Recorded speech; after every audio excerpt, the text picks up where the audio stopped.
Hey, what's up guys? This is chapter 24b. We're actually going to be looking at the battles themselves, the war. So make sure you know a little bit of your geography. The US, obviously you guys know where it is. Make sure you know Russia. We're going to talk about a little bit about Iran, North Africa, Central Europe, move into the Pacific and talk about the Philippines and Japan. So let's get right to it. First of all, in Russia, early 1942, a few months after Japan bombed Pearl Harbor and the United States declared war on Japan, and then Germany declared war on the United States, German forces were actually on the offensive and they took the upper hand at the beginning of the war. They rolled their tanks, German tanks rolled into Russian territories. They also went down south from Europe and took North Africa.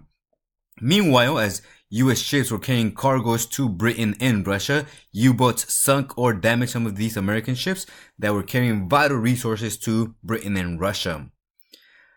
Late 1942, early 1943, and in Russia forces actually halted German tanks who were trying to take over some of the major cities in Russia, and the Russian forces in the winter forced the Germans to begin to retreat. We start seeing a little bit of the shift in favor of the Russians and the Allies during the war here. Let's go ahead and move into North Africa now. May 1943 in North Africa, Allied troops defeated Nazi troops in North Africa. These Allied troops included some of the American troops. Allied troops also opened a front in Southern Europe, and that front would then become Italy. Italy was the gate to Africa, to the Central Europe from the south. So we'll look a little bit of this map again, kind of know where we're at. So right south of the map, right south of Italy, that's in North Africa. So the United States start to take over some of these islands here. That's Sicily, right at the tip of the boot. So let's look at what happens in Italy, July 1943. Allied troops took Sicily and began an invasion of Italy. Mussolini was ousted out of Italy and a new government was established. However, German forces, who for the most part had control a lot of Italy, continued to fight the Allied troops until the end of the war, even though Italy, for the most part, the Italian troops had surrendered. Let's look a little bit at Iran, a little bit of the war, but still, we have a conference, in the Tehran conference. This is where FDR and Churchill agreed to open a second front to ease Stalin's army. While both people, FDR and Churchill, agreed to open a second front, the United States was not ready for a major invasion, and it took 19 months to do so. In the meantime, Russia suffered heavy casualties as they faced the German forces alone. Hence, Stalin grew frustrated at the delay and grew suspicious that the United States and Britain were actually plotting a different course of war. So we started seeing a little bit of tensions between the United States and Russia. That was in Iran. Again, the war didn't take place a whole lot there, but somewhat. Let's go back now to Europe. This is in Normandy, France, June 6, 1944. That is called D-Day. So Allied troops launched an amphibious attacks on German-occupied France and the beaches of Normandy. After heavy casualties, millions of people died there on both sides. The Allies began driving back the Germans from France. By September 1944, France and Belgium were liberated of Nazi rule. So we start seeing again that the Americans, the Allies, actually started defeating the German troops and start reconquering Europe. And we'll talk a little bit about that. We'll talk exactly about Germany. So this is 1945 in Germany. And what we see here is now the United States, Britain and France troops march into Berlin from the west, while Russian troops march into Berlin from the east. So Germany is forced to fight two fronts because Hitler betrayed Stalin. And so now they have troops coming in from both sides. Allied troops began to destroy major German cities, killing over 300,000 civilians and soldiers and injuring over 780,000 more. So the German people were crushed, their spirits were crushed, and the Nazi regime started to crumble as well. Now, Russian troops did reach Berlin first, and as such, they are considered to be the victorious in defeating the Germans. This creates a major conflict after the war as well, because we have a little bit of conflict between the United States and Russia over this issue. On April 30, Hitler committed suicide. 8 days later, on May 7, we have VE Day, which is Victory over Europe, where Germany officially surrenders, bringing the end to the war in Europe. Keep that in mind. That's in Europe. So now we have to shift our attention to the Pacific. This is where the Philippines and Japan are now fighting. The United States continues to fight the Japanese because Japan has not surrendered. So we'll look at the Philippines first. On May 1942, more or less, this is in the Philippines. So we have Japanese forces who act. So we're going back a little bit in the war. Japanese forces forced U.S. troops to surrender. Keep in mind that the Philippines was actually ruled by the Americans. So when the Philippines are conquered by the Japanese, the people who were supposed to be protecting the islands of the Philippines are the Americans. But the Japanese come in and completely annihilate a lot of the Filipinos and some of the American troops. So the Japanese take the Philippines. Now Douglas MacArthur, who was a general in charge of the American army there, he was forced to leave the Philippines, but he promised that he would return and liberate the Philippines. After Douglas left, we have the Bataan Death March, where Japanese soldiers forced thousands of U.S. and Filipino forces to march throughout Bataan, put them in detention camps, and killed thousands and thousands of them there. One of the worst atrocities committed during World War II. By October 1944, so this is about 2.5 years later, MacArthur, who was exiled to Australia, Australia was a British colony, so the British were helping the Americans. MacArthur returns to the Philippines and he begins to take it back. By March 1945, we have the battle called the Liberation of Manila, where the United States forces, along with the Filipinos, liberate the Philippines from Japanese forces, and it seems that the end for the Japanese is near, as they lose the Philippines. We'll move on now and talk about Japan and its surrender as well. So this is Japan 1945. So there was intense fighting in the islands leading up to the battle in Japan. In a desperate attack to try to win the war, the Japanese do start committing what becomes known as kamikazes.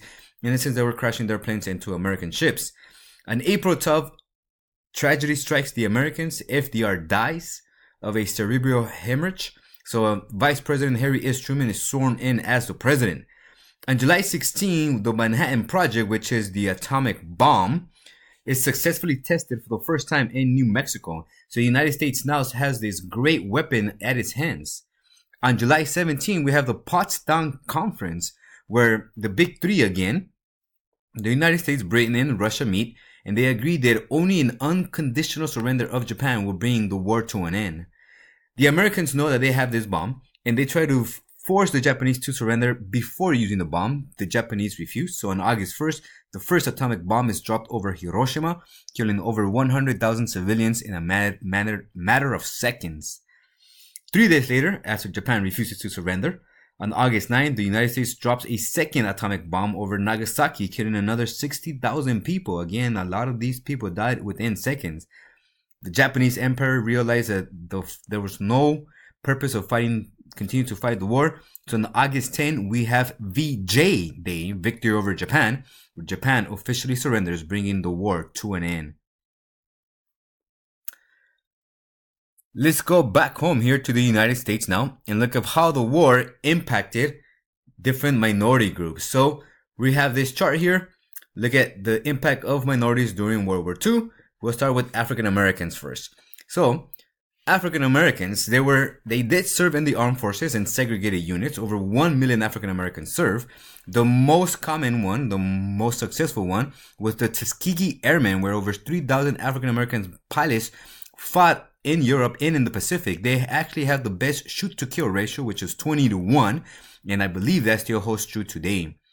Now, the African Americans believe that they were fighting the double B, meaning victory over dictatorships abroad and victory over racism at home, because they continue to be discriminated despite their services to the country.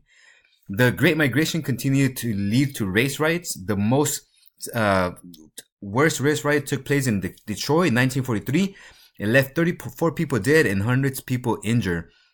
Remember, the Great Migration was African Americans moving to the west and north, searching for better economic opportunity, better jobs, better education as well. The NAACP fought to end discrimination, in particular in war industries, as these African Americans moved north and worked in industries. A lot of them were discriminated. So the NAACP fought to end that form of discrimination. A. Philip Randolph, who becomes an African American voice, he demands equality in war industries. And he threatens that if that equality is not given, that he will have a march in Washington, D.C. President Roosevelt is trying to defuse the situation over race riots, so he gives in to A. Phillips Randolph, and he responds with Executive Order 8806, which prohibited discrimination in war industries based on race. He also passes the Fair Employment Practice Commission, which was meant to enforce Executive Order 8806 and make sure that these companies were, in fact, not discriminating on the basis of race. We also have the formation in 1942 of Congress of Racial Equality, which becomes CORE. They are formed to protect black rights and become very instrumental during the civil rights movements. Next group that we're going to be talking about are Native Americans. Most of these Native Americans lived in reservations. If you remember that, they were also discriminated. But thousands of them, tens of thousands of them, found work in war-related industries. A lot of them moved to where the industrial jobs were. Many of them were in the West Coast. A lot of them were in LA. So they left reservations and settled in large cities. Over 25,000 did enlist and serve as coal talkers, which is what the image that you see here, the statue in Arizona. Coal talkers was a communicating form that Native Americans used using their native language to give orders to fleet commanders to identify the troop movements of the enemy. Their code was never deciphered by the enemy, and as such, they become very instrumental in being able to win the war as well.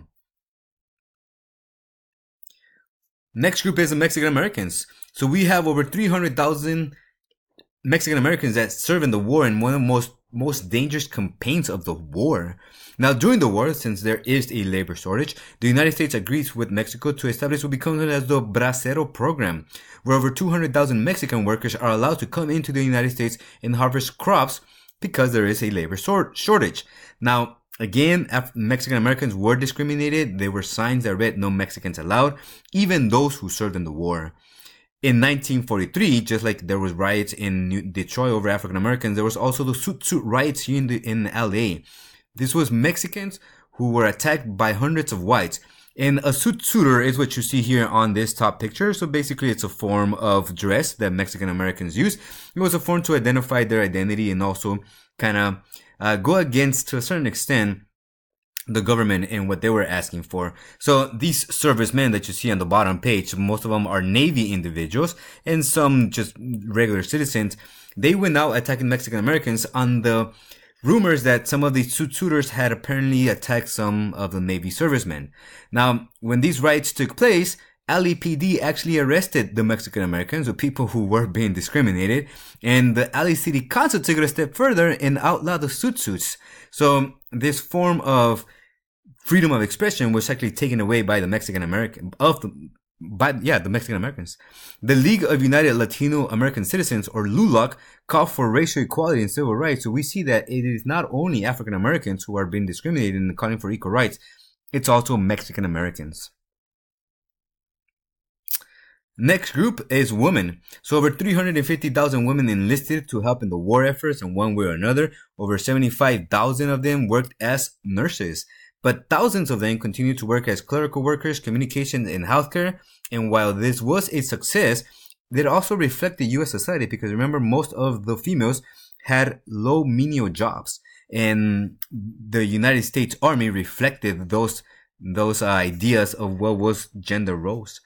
Thousands of women did work in war-related industries. This is what become known as Rosie the Rivers. This picture shows you this is part of an airplane, and what they are inputting, it's rivets, and that's why they become known as Rosie the Rivers. The rivets are used to hold two pieces of metal together. However, other women said did work as ship welders and drill press operators. Again, women, unfortunately, while working to help the United States come into war, they were harassed. They were paid lower wages, even though they were doing the same job as men. And it was worse for African American women. And again, this is what this picture shows you, African American women. So we do see that African American women are able to help in the war effort, but they were also discriminated. Now, when the men returned home, it was expected for the woman who had the job to actually surrender that job to give that job to the men. Again, showing the ideas that gender roles for females were still at the home and that the men should continue to work and bring home the bacon, like they say.